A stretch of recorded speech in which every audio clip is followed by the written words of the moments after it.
Let's be honest, finding a life partner can feel like you're trying to navigate a huge, unmarked forest without a compass. It's exciting, sure, but it can also be, well, pretty frustrating. But what if you had a clear map? What if you had a guide? Well, today we're going to break down a psychologist's super practical roadmap for finding a love that actually lasts. This quote, it just hits right at the heart of it, doesn't it? It's not just about that initial thrill of falling for someone, or the comfort you feel when someone loves you. The real magic, the thing we're all looking for, is when those two things come together, that mutual connection. That's everything. And that's exactly the destination we're aiming for today. You know, if you've ever felt like your journey to find love is just a series of false starts and dead ends, I want you to know you are definitely not alone. It's a complicated and, yeah, often mystifying process. But here's the thing, it's not totally random. There are patterns here. So, do any of these sound familiar? I mean, maybe a little too familiar? These questions really get to the core of that uncertainty that makes finding a partner feel so overwhelming. But here's the good news. These dilemmas aren't roadblocks. They're actually starting points, and we're about to explore a framework that's designed to help answer them. So, who's our guide on this journey? Meet Dr. Lane Lasater. He's a retired clinical psychologist who spent decades helping both individuals and couples. And after navigating his own path to a marriage that's lasted over 42 years, he decided to create a framework to help the rest of us make sense of it all.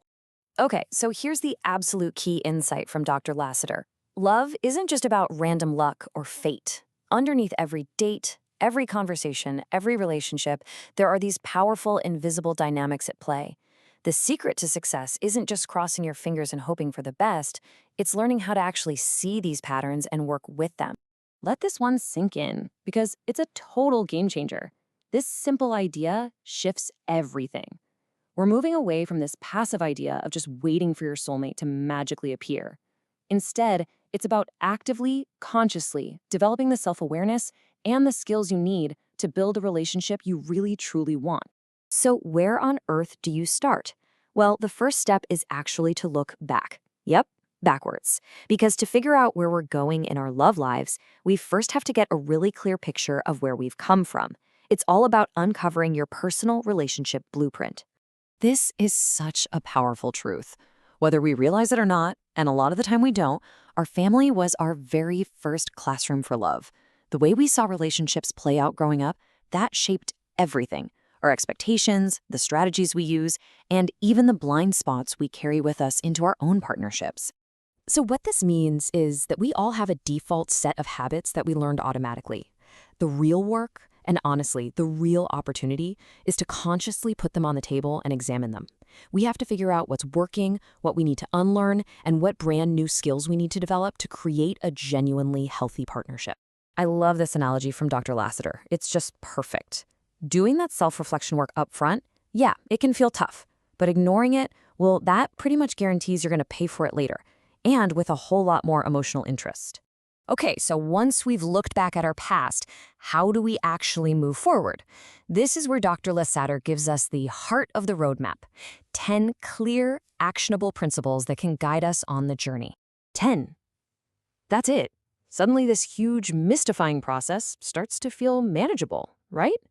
Love is no longer this endless, confusing maze. Instead, it's a series of deliberate steps you can actually learn and follow. The first 5 guidelines are all about preparation. This is the homework phase, and it's so important. Take number 2, get your life together, mostly. This isn't about being perfect. It's about being stable enough that you're not looking for a partner to come in and fix you. And number 3, identifying your needs and values. That's about knowing the difference between someone who's just fun for a night and someone who's a compatible life partner. It's about building a solid foundation before you invite someone else in. Now, the next 5 guidelines shift us into action. This is where the rubber meets the road.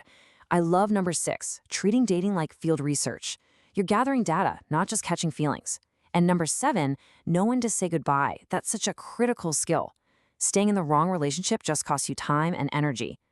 The final steps, like a partnership trial run, are all about consciously testing and building a relationship, not just accidentally falling into it. So, when you put all of these pieces together, what do you get? You get a powerful framework.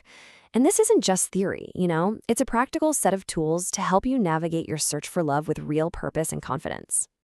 And let's be real for a second. This does take work. There's no magic shortcut to this stuff. But the fantastic news is that none of that effort is ever wasted.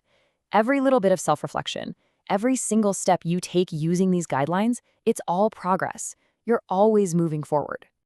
And that, right there, is the ultimate payoff. This is what you get for doing the work. It's not just the hope of finding someone. It's the ability to make choices from a place of strength, of wisdom, of confidence, courage, and clarity. That's the real goal. So as we wrap up, I'm just going to leave you with this question to think about.